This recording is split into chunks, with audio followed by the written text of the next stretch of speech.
將27號籤騰出嚟，去防止36號籤之前俾對手搶人。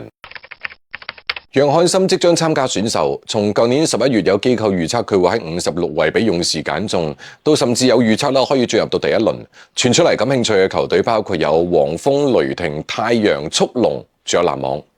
關於黃蜂啦，係因為黃蜂喺第二輪佢有33、34兩個選秀權，雷霆係44位，速龍係36位，剩低嘅太陽咧係第一輪第29順位。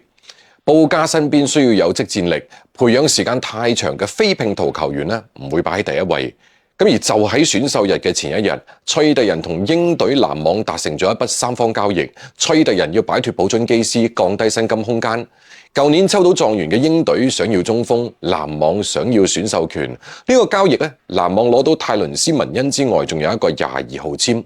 到目前為止，籃網已經有8、19、22、26、27。5個今年嘅首輪籤，當中第26、27號籤呢係最有可能簽楊漢森，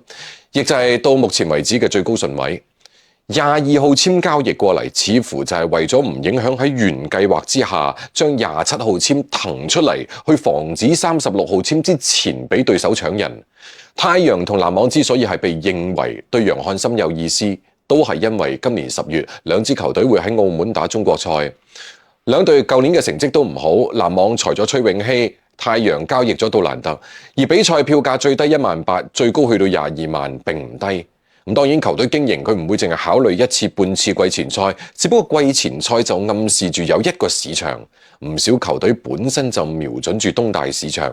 籃網係感受過嘅。其實籃網嘅陣容足夠後生，年齡最大嘅係29歲嘅金馬倫莊信，丹祖路羅素美頓嘅合同執行完咗，賓西蒙斯同埋保丹奴域嘅合同款已經供完咗，籃網釋放咗大量嘅薪金空間，佢哋完全可以喺選秀大會嗰度做更加進取嘅交易。